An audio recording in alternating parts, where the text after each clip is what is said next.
আগের প্রশ্নটাতেই ছোট্ট একটা লেস যুক্ত করে দেওয়া হলো। এবারে বলা হলো যে একটি সমতলে 10টি রেখা আছে, ওই 10টি রেখার মধ্যে 3টি রেখা সমান্তরাল, এই 10টি রেখার সর্বোচ্চ ছেদবিন্দুর সংখ্যা নির্ণয় করো।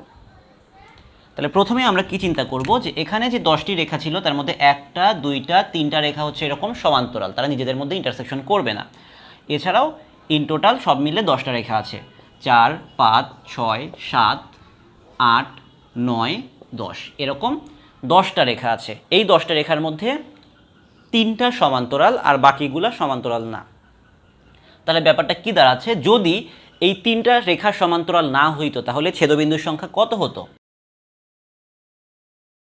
তখন ছেদবিন্দুর সংখ্যা হইতো 10C2। কিন্তু এই 3টা রেখার সমান্তরাল, এই 3টা রেখার সমান্তরাল হওয়ায় কি প্রবলেম হলো? প্রবলেমটা হলো যে এই 3টা রেখার সমান্তরাল হওয়ার অর্থ হচ্ছে এই 3টা রেখা নিজেদের মধ্যে কোনো প্রকার ইন্টারসেকশন করবে না, একজন আরেকজনকে ছেদ করবে না। তাহলে 3টা রেখা যদি সমান্তরাল না হতো তাহলে নাম্বার অফ ইন্টারসেকশন হইতো 3C2। তো সমান্তরাল হওয়ার কারণে এই 3C2 সংখ্যক ইন্টারসেকশন আর হচ্ছে না। দ্যাটস ওয়াই ছেদবিন্দুর সংখ্যা হবে 10C2 মাইনাস 3C2।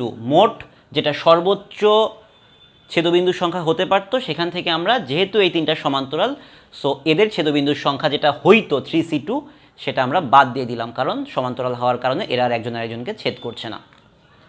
তাহলে 10C2 মানে হচ্ছে 45 মাইনাস 3C2 মানে হচ্ছে 3, তাহলে ছেদবিন্দুর সংখ্যা হবে 42।